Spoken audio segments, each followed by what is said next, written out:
Hi, Sarah. Dr. Bortolotti here, ready to give you some feedback on your draft. First of all, excellently done. Very, very, very good first draft. I'm just going to go through this with you to show you the little corrections you need to make. Nothing major. Your content and your structure and your MLA are all spot on. The first thing I want you to notice is that I renamed the file, adding today's date, the 25th. 6 months till Christmas, by the way. And I put the due date here for you. Also notice I took away all the color coding.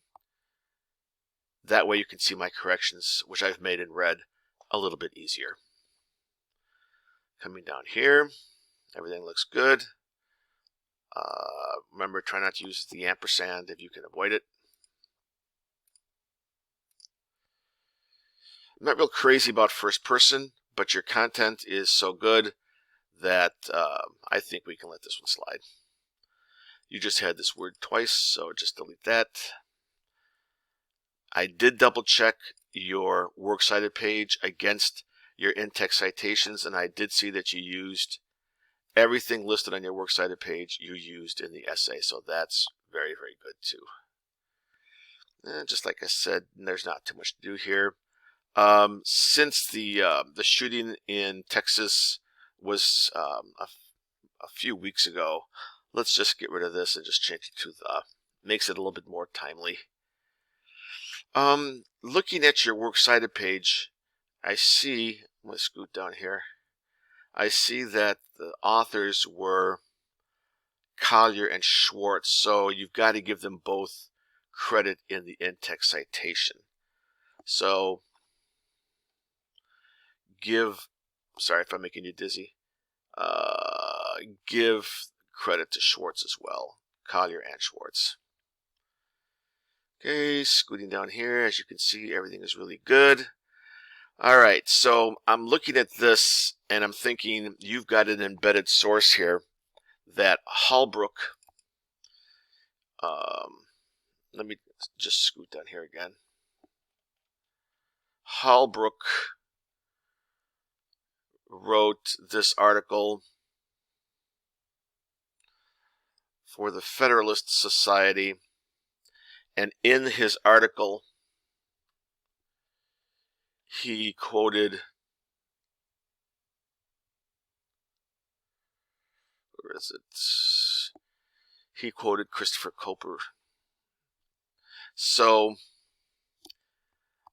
I think normally just listing the author's name in the parenthetical citation is acceptable. Adding this might be old school MLA. I think this is still current usage. QTD meaning quoted in Holbrook. You also could have done this as quoted by Stephen Holbrook. You could have put this here. You could have just put this here. But I think it's acceptable these days. Dang it. I think it's acceptable these days to do it either way, and I think this is still acceptable in MLA. And either way, most of your professors in the future really don't care how you cite, just as long as you make sure you indicate it's not Holbrook's original wording. Same thing here. I'm assuming this Louis Clarivis wrote this book. By the way, books are in italics, not quotes. And I put a colon here too, so I'm assuming he's the author of this book. And once again, Ingram quoted him in her article, or his article. This is redundant. I think we don't need that. And really, like I said, I'm trying to get away from the first person, so I'm putting everything here in passive voice. Just get rid of the as many of the we's as possible that you don't really need. Coming down here, everything looks good. You had all of this underlined. I'm not sure why, but that's okay. I took off the underlining, and the South Florida Sun Sentinel, since it's a newspaper, it's got to be in italics. And once again, quoted in.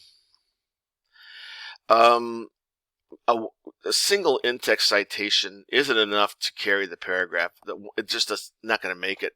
So you don't want to simply float a quote out there from a source without your commenting on it, without some of your own analysis, your commentary. Remember, you're aiming for 5 to 6, 7, 8 sentences in a paragraph, and so a little bit more of your voice could be used here.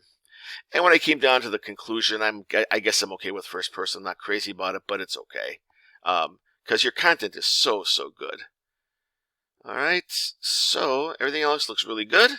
Like I said, you used all of your sources, and I'm going to send this video back to you, and I hope it helps. Keep an eye out for when the Dropbox will be open. It should be open sometime Monday afternoon, and then you'll be good to go.